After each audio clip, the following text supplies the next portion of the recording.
it was just about making enough money to do the next thing. But then too much is never enough. So you just keep growing and growing.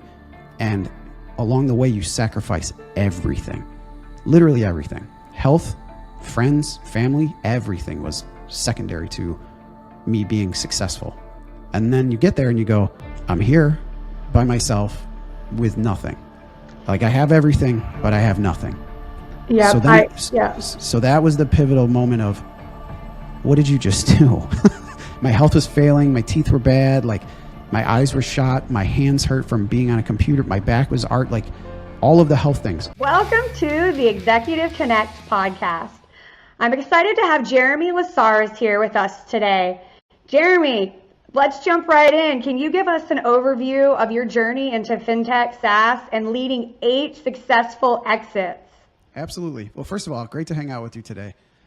My background is really, really simple. I'm a serial entrepreneur. I built and sold some companies along the way, had a good career in marketing, communications, was a vice president of a big company, husband, and really now I'm just on a journey to start to have some balance. So it's really more about the balance and less about the work. Still operating companies, still building things. I love ideating new things. Not a great operator, so I like to build them, get them to a point, and kind of hand them off to those who are really good at operating. And that's been my journey. My journey has been a lot of from one business to another and extremely diverse markets, filling in the blanks as I saw them.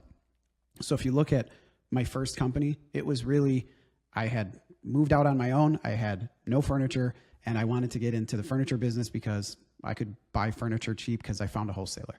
So from that all the way into fintech, all of those little companies that I built and sold were really filling in the gaps where I found, ideas or things that I could help myself and my business with. It started with e-commerce. And so I was starting to learn how to develop and build tech, and I did it kind of bootstrapped. So I stayed on that path until I had my career. And then as I got into having a career and building side hustle businesses, I was able to, accelerate the financing myself until I started really getting into bigger companies where I did raise a little bit of capital for a couple of them, but not a ton. But all successful for me in terms of learning what worked for me until I learned that I wasn't a great operator. I think I have what I call squirrel moments, where I'm like, oh, look at this, I want to go do this. And then I find another gap. I'm like, somebody should do that. No one's ever done this before. I'm looking, there's no solution. So maybe I can fill the gap. So it's been a journey of doing those things. And as I learned who I am and where I fit and where I'm most successful, I was able to continue down that path to build better, faster, stronger, and more in alignment with how I wanted my life to be. So now it's more about balance. And I've been trying to build things that really improve my life, not take over my life.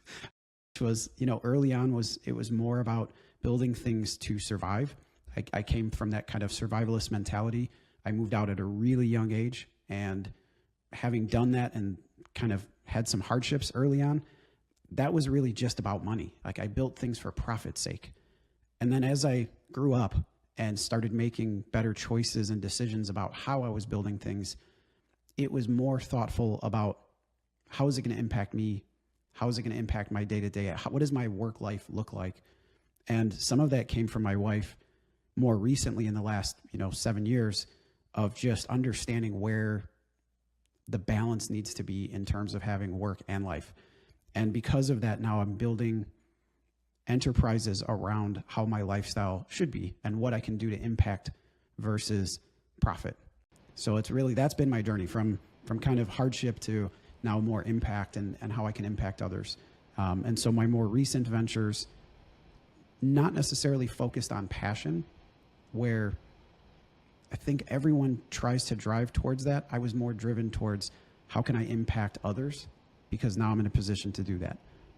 And how can I do that in a way that doesn't destroy my life and make it an 18-hour day, 7 days a week, stuck behind a desk. So that's really been my journey. I identify with what you said, squirrel moments. The gold is in the squirrel moments, I find. So I first nugget of our podcast here, squirreling is okay. Squirreling is okay. And, kind of what you were talking about a bit, fintech, technology, SaaS, it has changed a lot with AI and new ways of doing business. How do you think technology is changing the payments landscape? Wow, that's a big one. I think payments have become awesome. Like, how it used to be to make a payment, to secure your money, to, transact overseas, like all of that has become seamless. I can walk into a store and almost walk out with the product without ever having even talked to anyone. So I think the payments landscape has made buying things so much easier. And that's great for the company side. It's also great for the consumer side. Where I've seen kind of a really bad light in payments has been how sticky it has become and how predatory that landscape has become on the small to medium-sized company. So I actually started a company in this space over the last couple of years, which is just looking at the cost of payments. And we actually utilize, I'm going to say machine learning. It's not AI, but we use a machine learning tool to look at the cost for transactions for credit card processing.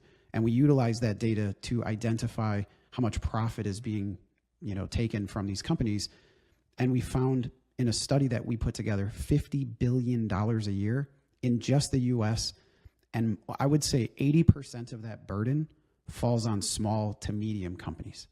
The companies that can't afford to spend it have the heaviest burden. So we built a tool to effectively identify and utilize that data to negotiate with their existing vendors so they don't have to make changes to their operational systems or POS systems or terminals or buy new equipment or set up new accounts.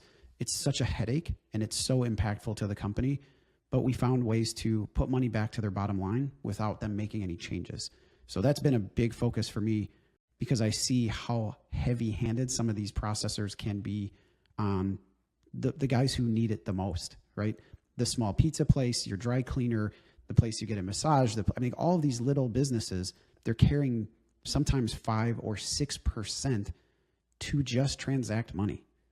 And it's almost predatory. I hate to say that because I'm sure there's going to be a cease and desist at some point, but I would tell you that it has been part of my new journey to help small to medium-sized companies because it impacted me so heavily early on. In my furniture company, when I was really young, I owned a company called FurnitureStock.com. Chargebacks made a huge impact on me, almost put me out of business before I sold the company.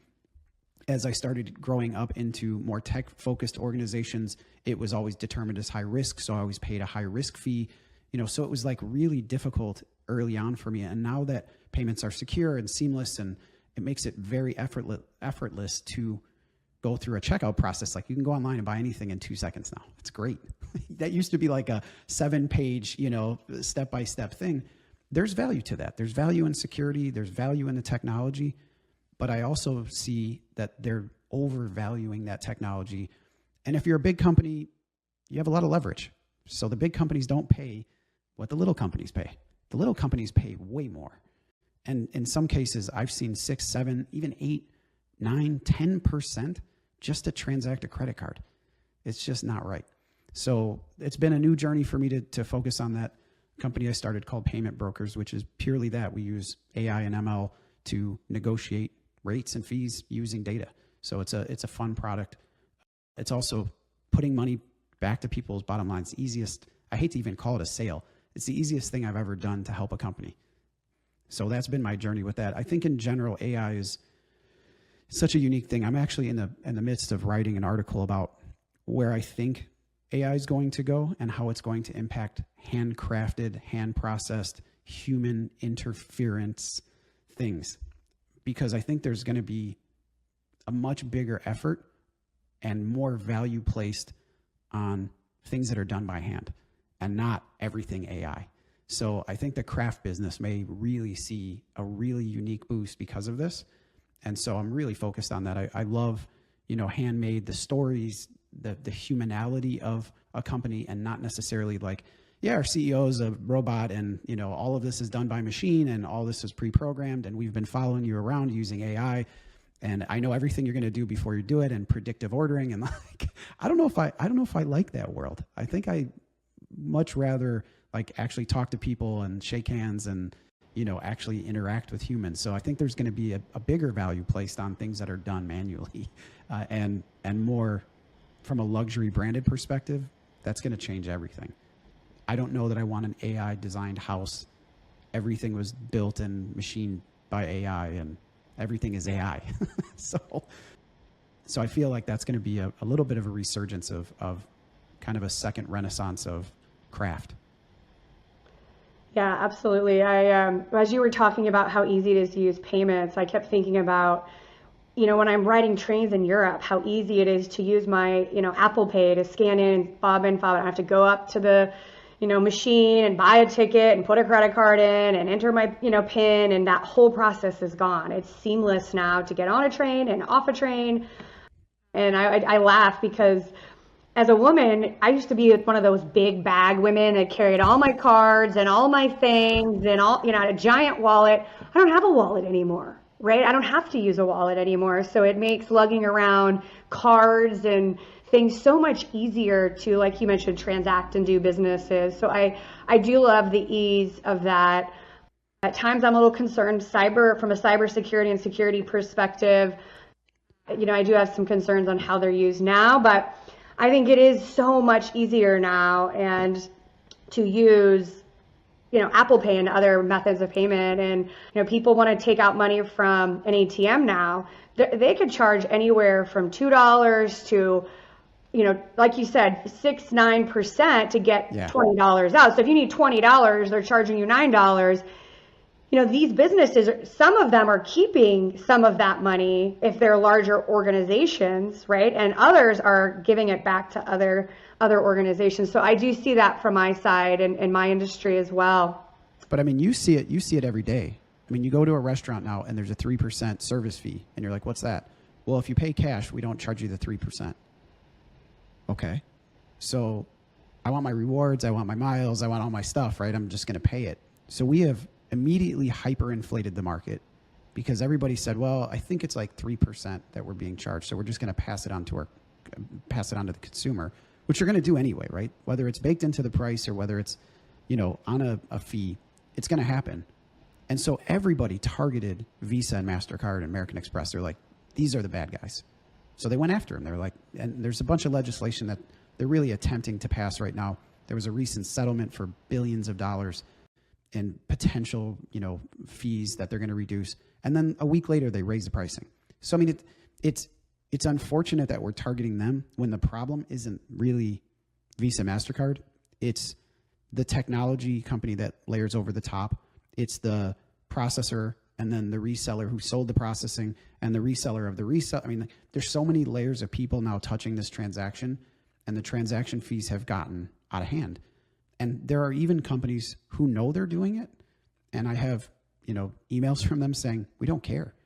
We're a sticky solution. It's like, that's not really free market choice.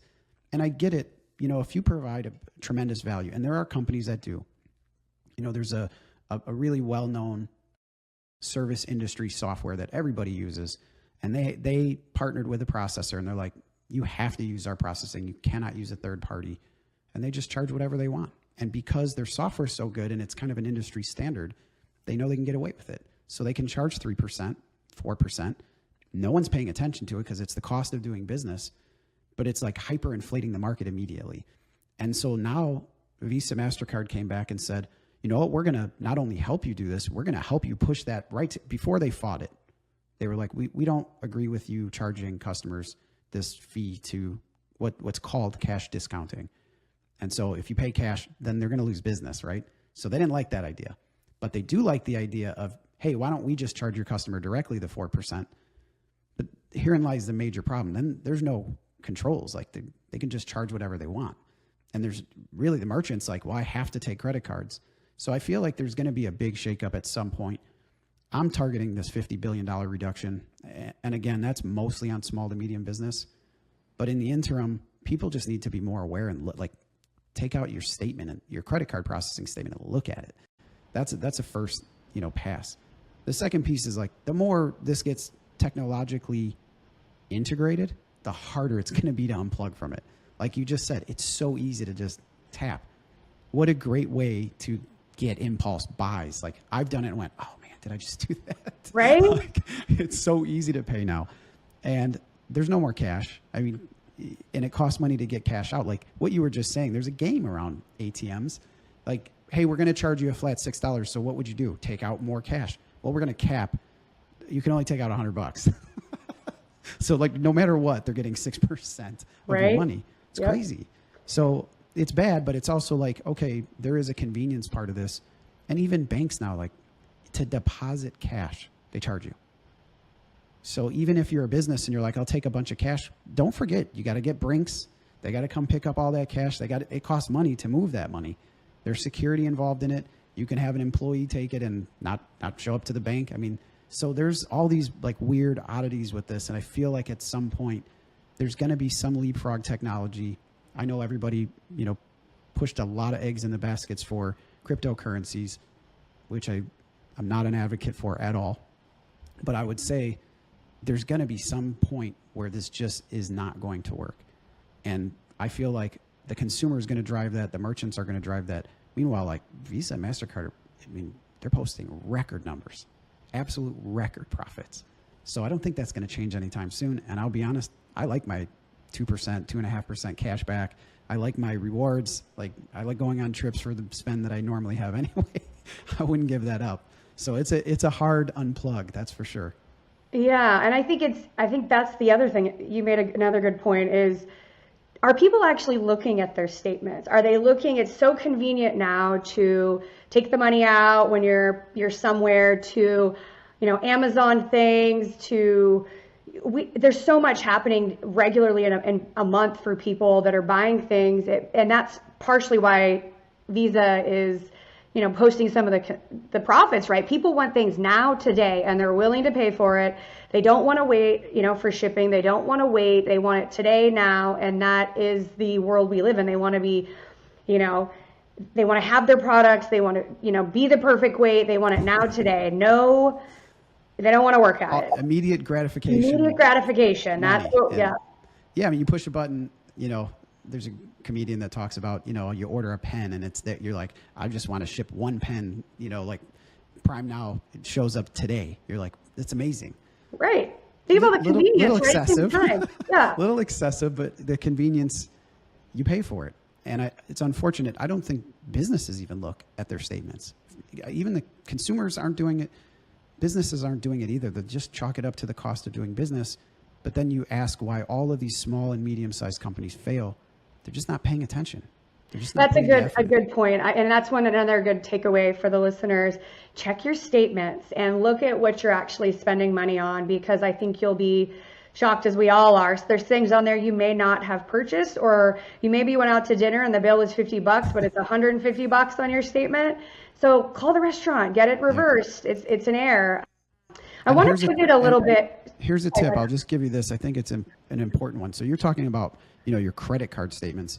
And for small business, I challenge every small business owner. If they take credit cards, they should take their statement out. They should take the total of fees and divide it by their revenue and find out what % they're paying. And if they're paying above, 2.3, 2.29, 2.2, they need to really look into it, because I have seen companies that are paying 6%. There is absolutely no need for that. It's crazy that they have silent partnerships. Anyway, didn't mean to interrupt. No, definitely. That's a really good point. I'm glad you brought it up. I want to ask a question. I know 8 successful exits is a really big deal, and I think that is a true testament to you as a leader, as a visionary.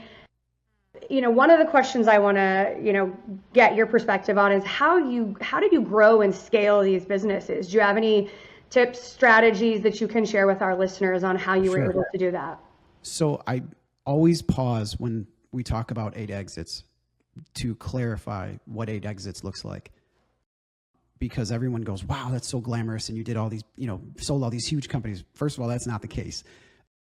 Some of them were out of necessity. Some of them were absolutely on its last leg, failing, hemorrhaging money, had no idea how I was going to prop it up. And I was fortunate enough to learn the M&A side of exiting and was able to find operators that took over and took the helm. So there have been some really great exits. So I'm not discounting the good ones, but there are some bad ones too, ones that I'm not super proud of.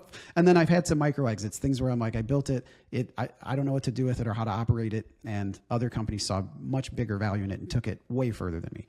For the ones that I built and scaled, I had amazing mentors. So I would say if I would had to start over and do it all over again and I didn't have those, that would be the first thing I would invest in. Would be some kind of mentorship, some kind of advisory, some kind of outside influence help, because there was no way I could have done half of the things I did without the mentors I had. My former bosses in my career, working at a very large manufacturing group, the CEO of that company was absolutely pivotal in my success and a lot of the things I did from a growth side. I had another mentor who was extremely balanced and had a balanced life and was mentoring me not to be an idiot along the way. And, fiscal responsibility, which apparently I didn't get the memo early on.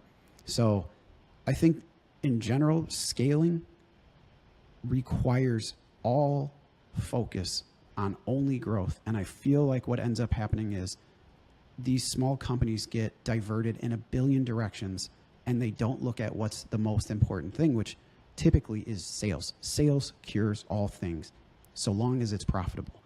And I feel like everybody's like, our logo has to be perfect and this has to be right. And it's like too much focus on things that don't make impact. And so scale for me, fortunately, was all focus on sales, and I'll fix everything else. It was like jumping off the cliff and we'll build a plane on the way down. And we did that with sales first. And then we were like, let's fix all of the things as we go down this path. And that was successful for some of them, not all of them.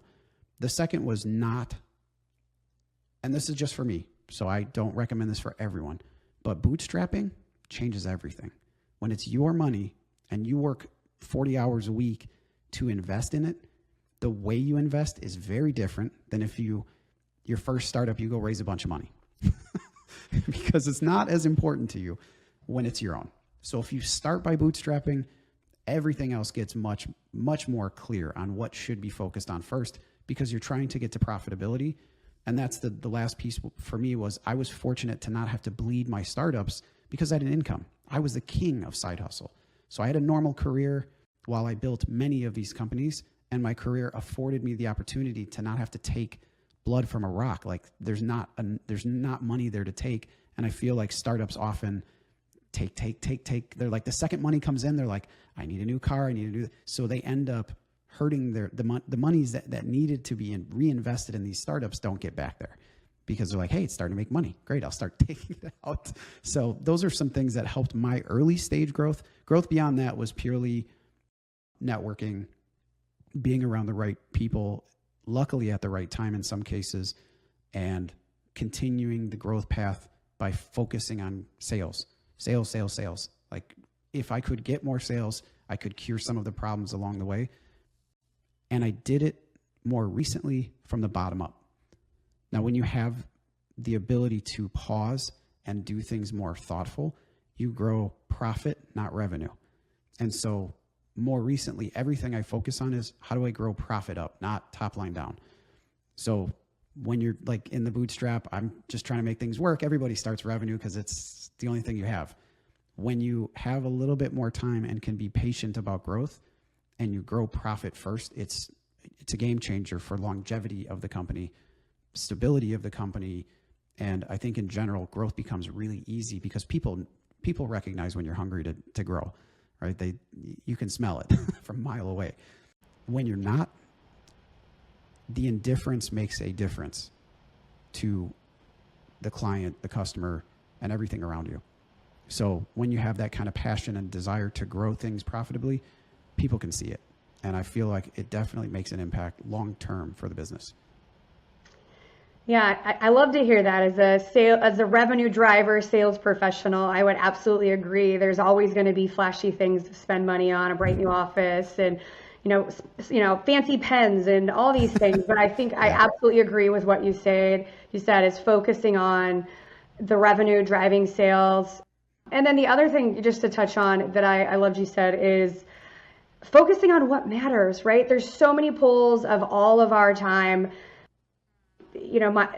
I think it's really focusing on the business and what needs to happen today that's driving the revenue is really key. And then one other thing that I loved is you're such an entrepreneur. I love the spirit you have that drives you forward to these businesses because they're all so different.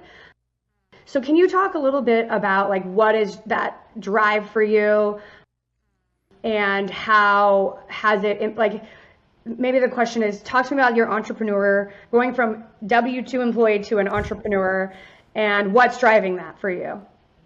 So my father started it really young, and he was a serial entrepreneur. So growing up, I watched him build car wash. I watched him build a detail shop and all these like little businesses. And so I just saw it early on. I jokingly, and I wrote an article about this. It was more about my father.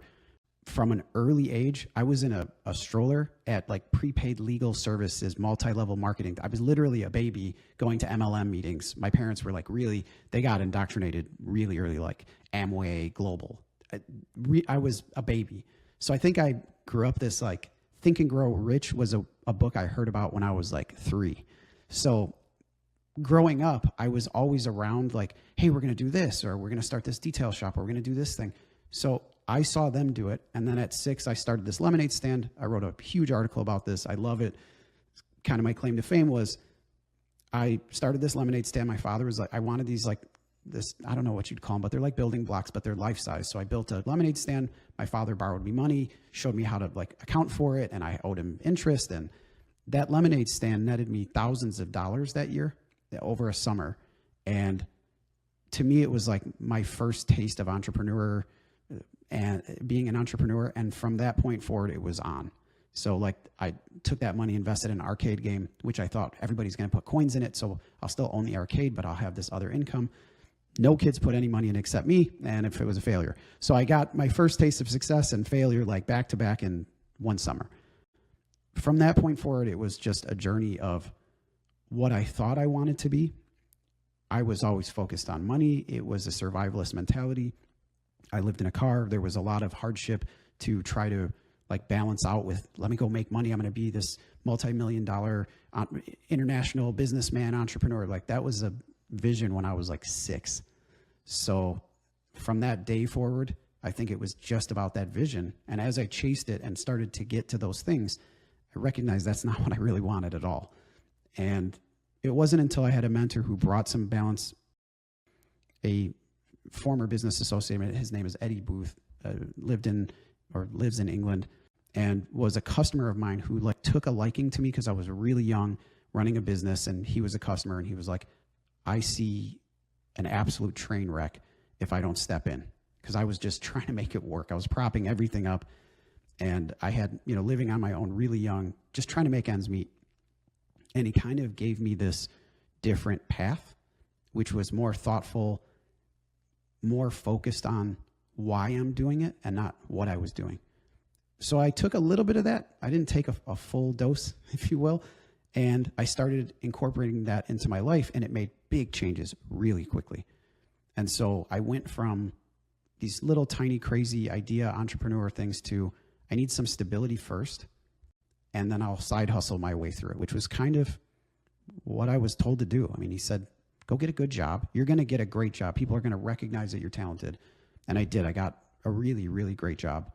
And I took all of my side time and money, and I would burn 20 hours a day, 9 days a week. Like there was no nights or weekends. It was just burn through idea after idea after idea. And I loved it. It was addicting to a point that, like any addiction, it affects your life. I lost friendships, relationships, other things that like I didn't have a life outside of business. It became like it was a drug. It was my hobby. I only wanted to talk about business all the time. My friends were kind of like, they're into sports and all these other things, like didn't care. Didn't care at all. It wasn't even on my radar to like the fact that somebody could pull up stats and read somebody's baseball stats. I care less. Like, what is that doing for you? And I just, again, focused on survival. It was just about making enough money to do the next thing, but then too much is never enough. So you just keep growing and growing, and along the way you sacrifice everything, literally everything. health, friends, family, everything was secondary to me being successful. And then you get there and you go, I'm here by myself with nothing. Like I have everything, but I have nothing. Yeah. So that was the pivotal moment of, what did you just do? My health was failing. My teeth were bad. Like my eyes were shot. My hands hurt from being on a computer. My back was like all of the health things. All of my friends had gone on about their lives together and built great friendships that I was never a part of and never showed up to anything. I was just focused on work. And so I had gotten there, made a bunch of money, and now I'm like, all right, let's celebrate. And then it was like, I haven't seen you in like 2 years. What do you mean? So then it became more about thoughtful growth and development of how I can do things better. And again, still focused on success, but just a little bit more balanced. And I think that's key is, I want to zone in on some of the things you said. And, I laughed that you said the lemonade stand and the MLM. One of my first mentors was a diamond at Amway, and I used to babysit him at 8, and I would listen to his pitches and his meetings, and he was a partner at a firm, and he was like, Melissa, you got to listen, you got to learn. And so I thought it was only me that had the lemonade stand. He made me do one summer. And, the other thing that I wanted to touch on is I use this word a lot when I speak in, either talking about tech or leadership. I think you nailed in on mindfulness and stepping back out of your own self, no matter what your goal is, whether it's to build, to build a business, to find a spouse, to raise good kids, stepping back and analyzing where you are. Am I living my best life? Is this in line with my values? I'm building a business, but my health is suffering. I have no friends. So I think, one key point is, and to the listeners, a lot of you guys are executives, leaders, leading big teams, doing big things, but how's your personal life? How's your health? Have you been to the doctor? Have you gotten that report card? And so really taking a step back, like you said, is really key in your journey professionally and personally. So switching a little bit, I think back to, again, 8 exits. When is the right times to sell? I know I have a lot of friends that have really big businesses and they don't want to walk away, or maybe really small businesses, but they've lost the passion for that business. Can you talk a little bit about when's the right time to sell and negotiate the sell? And maybe what have you learned from selling 8? There's no right time. There's no formula for this that I have. I mean, I think I knew when it was time for me, when my passion was gone completely, when the frustration was at a point and my distraction was so focused on something else already. And I think my number one telltale sign for me was I had already moved on, but the company was still operating. And it was, by the way, people are going to go through pain. So I hate even telling people, if it's not for you, move on. Like, that's not always the case. You have to push through some of the pain. So don't just jump because it's not what you want to do anymore. I mean, there are definitely valuation points in a business that you should recognize and just know where you're at. Knowing the value of a company is important because at some point, people build things not knowing what the end value is. And then when it's time to sell, they just spent 10 years building something that's worth 2 years worth of revenue. And they're like, wait, what? I thought this was going to be worth millions of dollars. It's like, it's not. Check the industry, understand what you're building and the valuation of what it's going to be at exit. But most people don't get into a business thinking about the end. So they're like, I'm going to build this thing up and it's going to make millions of dollars. And then reality sets in that it's not. And it's not exactly what they thought it was going to be because not enough people spend time researching up front about all of those things. They just get into business, which is great. I actually think that's a better way to do it than research. What is it called? Analysis paralysis. So knowing when to exit, I don't think there's a right answer. I think you will know when it's time, or put it on the market and see what it's worth and get a general sense if you feel like it's time. There are ways to do that through brokerage. There are ways to just do it on your own and, kind of FSBO, for sale by owner style marketplaces where you can put it out and just get a general sense of what you're dealing with. It's not easy to exit either. This is not something you do in a week. This takes months. There's a lot of transitional time. You're kind of married to the business even for a period of time after you sell it, unless the company is just so far advanced and can integrate better, or are they buying you to shut you down for some strategic reason? I mean, I think there's different reasons to exit, but most people, it's all about valuation. Yeah, right? I'd agree. 99% of the time, it's just about, listen, I don't want to make $250,000 a year anymore. I'm done doing this. This thing's worth a couple $1 million. Is that going to, provide for you and hold you up? And take taxes out. Where are you left? Are you sure you're ready to exit? Is this where you want to be? Do you want to put an operator in place? Like, there's other ways to exit a company without selling it. So I think in general, it's just trying to find what's right for the current ownership or operator. And then you put people in place, and then you find out, does this actually make sense to do? For me, it was like, I got a couple of them, I had no choice. I was approached by an investor. They gave me a great offer. I had not yet recognized that I was not a bad operator. I'm just not built to operate companies. I'm a builder.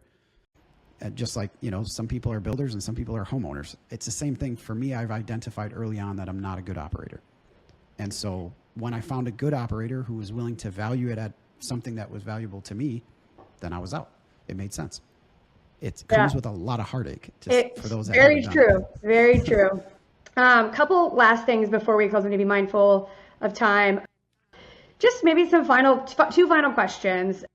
An area maybe that you're bullish on as far as technology, and then any advice, just your final thoughts on what you're bullish on, and then any advice for people that are growing businesses in the spaces that you're in and that you want to leave the listeners with. Bullish.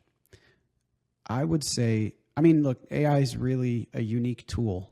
And I feel like everybody's putting a lot of chips on the table, but these horses are racing and we don't know who's going to be the winner. So I'm not necessarily saying I'm not bullish, but I'm very cautious about putting any kind of chips on one horse.